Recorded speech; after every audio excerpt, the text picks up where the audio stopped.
Car for sale, still warm. Disclaimer. This story is a work of fiction. Any similarities to real people, places, or events are purely coincidental. It is intended for entertainment purposes only and may contain disturbing content. Viewer discretion is advised. When Tyler found the car, it seemed like a miracle. He was broke, working nights at a shipping warehouse, and his rusty 2006 Corolla had just coughed its final breath. So when he stumbled across a garage sale just a few blocks from his apartment, one with a sleek black sedan parked in the driveway with a hand-painted for sale sign, it felt like fate. A 2021 Dodge Charger. Jet black. Clean. Barely a scratch. Price tag? $1,200. That was impossible. And that should have been the first red flag. The man selling it looked tired. Hollow-eyed, pale, and twitchy. He wore gloves despite the summer heat, and spoke like his mouth was full of sand. "It's all yours if you want it," the man mumbled, avoiding eye contact. "You're sure it runs?" Tyler asked. "Yeah. Drove it this morning. Still warm. Still warm." Tyler pressed his hand to the hood. He could feel it. Not just warm, hot, like the engine had been redlining. There was no oil leak, no mechanical issues, and the man handed over the keys, the registration, and the signed ownership transfer without so much as a counteroffer. "Don't look in the trunk," he added.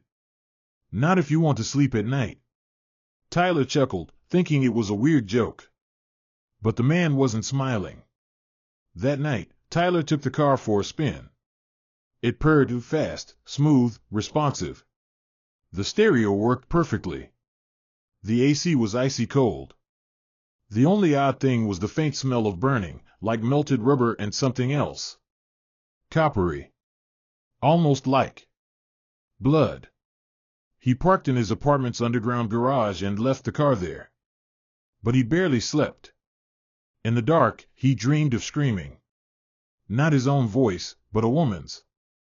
Distant at first, then right beside him. He woke up gasping, sweating, and swearing he'd heard the voice echo from the garage below. The next day, weird things started happening. When he walked past the car, he'd see fog forming inside it, on the inside of the windows, even though the air was dry. When he unlocked it, the stereo would already be on, playing scratchy, old-timey music. Sometimes it had switched to static. And buried in that static, he could swear he heard breathing. The rearview mirror always looked just a bit off. Like the back seat was darker than it should have been. Like it was hiding something. On the third night, he heard the engine start on its own, echoing up from the underground parking. He ran down in a panic. The headlights were on.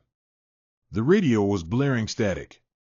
And in the rearview mirror, he saw a woman. Just for a second. Her face was half melted, her skin a scorched, bubbling red. Her mouth was wide open, screaming silently. Tyler spun around. No one was in the back seat. But the mirror kept showing her. She was getting closer. Panicked, he tried to get rid of the car. He posted online. Offered it for $500. Then $100. Then free. No one replied. He tried leaving it parked at a gas station. The next morning, it was back in his garage. He smashed the keys. Burned the seats. Slashed the tires. That night, he found fresh tread marks in the driveway. Tyler started digging.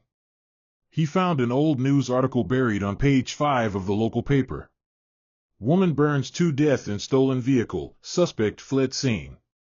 A woman had reported her car stolen. Hours later, it was found torched at the edge of town, with her still in the trunk. The suspect was never caught.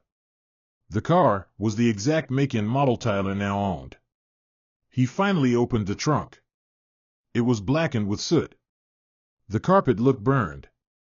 And there were scratch marks along the inside of the lid. Nail marks. As if someone had been trying to claw their way out while the flames rose. He slammed it shut.